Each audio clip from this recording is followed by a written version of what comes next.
Apabila nafsumu merintangi dirimu, maka serahkanlah nafsumu dengan segala rintangannya kepadaku.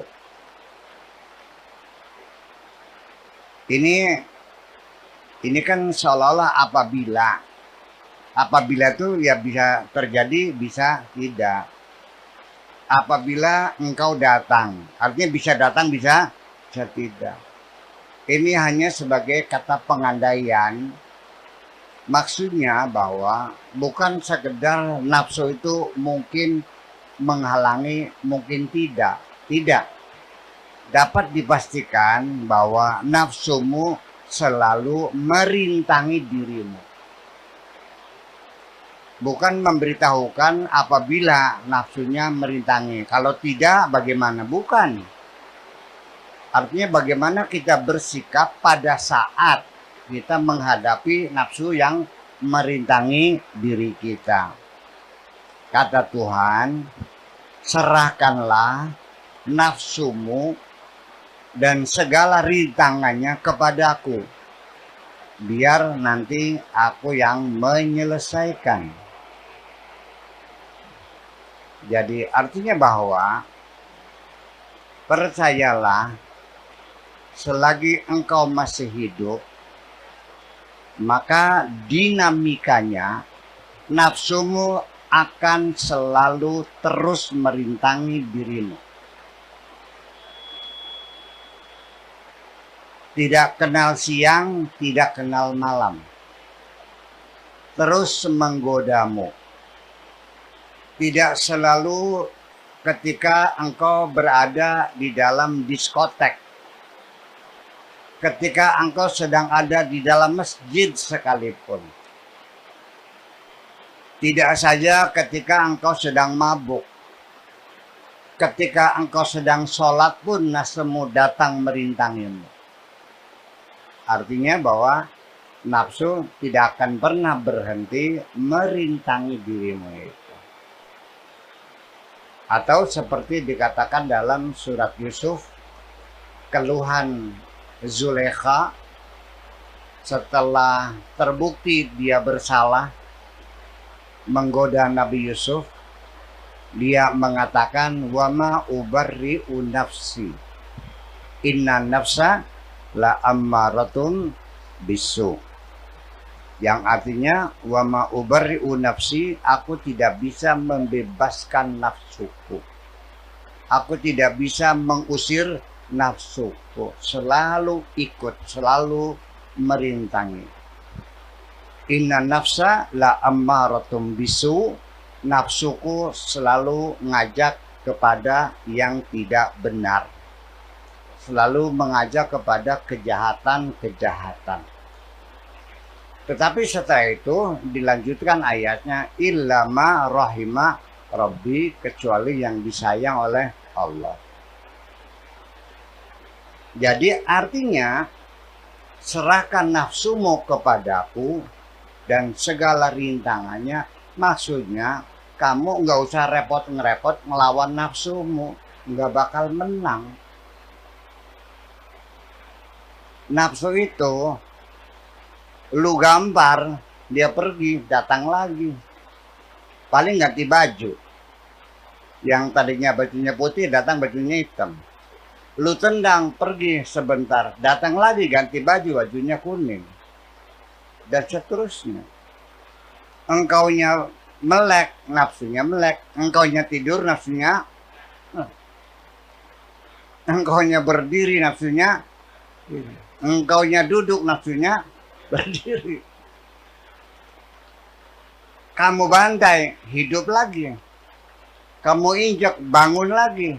Dan tidak akan pernah selesai. Selagi engkau masih hidup, maka nafsumu akan selalu hidup bersamamu. Nafsumu akan mati bersama kematianmu. Dan engkau tidak akan bisa mengalahkan nafsumu.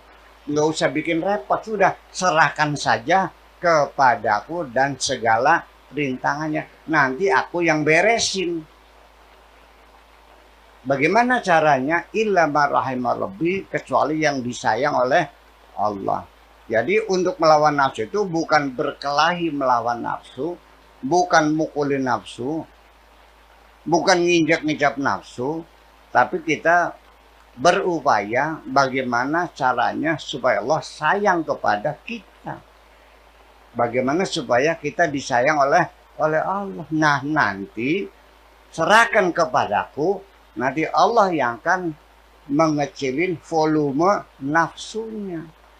Yang tadinya volumenya itu 120, ya, Kang Maman tadi nyetir dari sana sampai sini 100 berapa, 140 ya. Nah itu dikurangin jadi 100, jadi 30 saja. Jadi yang mampu mengurangi volumenya itu adalah hanya Allah. Tapi tetap nafsu masih ada, hanya saja terkendali. Karena itu perlu nafsu itu sebagai tunggangan kita. Kalau nafsu nggak ada, ya nggak ada tunggangannya, ya nggak bisa apa-apa. Jadi nafsu itu sebagai tunggangan kita, seperti gajah, kita naiknya naik kuda. Kalau gajahnya masih binal, baru nangkap di hutan, ya aduh kita susah. Ya, tidak bisa dikendalikan. Dia akan berjalan semaunya dia. Ditabok pantatnya, yang ngamuk. Ya kan gitu. Ditotok kepalanya, ya dia malah meronta. Dia lagi cari rumput. Kitanya mau cepet-cepet, ya dia tidak akan mengantarkan kita cari rumput sendiri. Kitanya mau ke barat, gajahnya mau ke timur. Di situ kita bergulat dengan gajah. Lalu akhirnya yang menang siapa? Yang menang gajah apa yang nunggangnya? Gajah. Itulah nafsu. Nggak bakal menang. Nah, caranya gimana? Gajahnya dilatih, dididik supaya nurut. Bagaimana cara melatih gajah? Gampang kok. Yang main bola aja bisa kok. Bapak-bapak pernah nonton gajah main bola nggak? Bisa, kenapa? Nah, makanya, jadi artinya volumenya dikurangi itu, dia tidak binal lagi, ya kan begitu. Kemudian bisa dikendalikan, dan kita tetap berkendara. Jadi nafsu ini kendaraan kita. Kalau kita tidak punya nafsu, ya kita tidak bisa menikmati kehidupan dunia ini. Saya mau nanya sama Pak Tato, kalau lu nggak punya nafsu, enak gak pegang paha?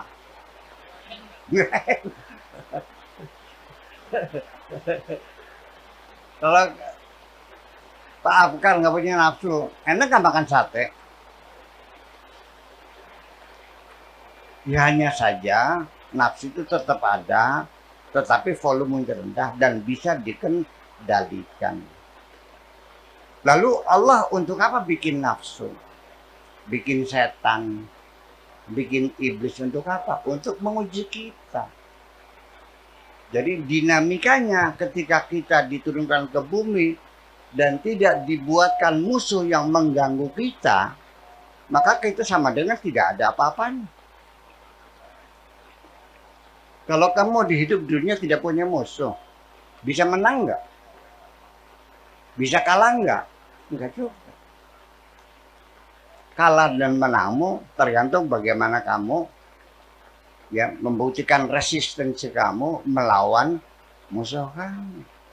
Ini kiatnya, kamu nggak usah berkelahi dengan nafsu, tinggal serahkan saja. Nanti aku yang beresin. Susah kan? Nah, disitulah adanya dalam mencari Tuhan, salah satunya adalah mengendalikan nafsu kita sendiri. Caranya nggak usah diajak berantem, tetapi kita serahkan nafsu pada Allah dengan cara bagaimana kira-kira Allah senang kepada kita.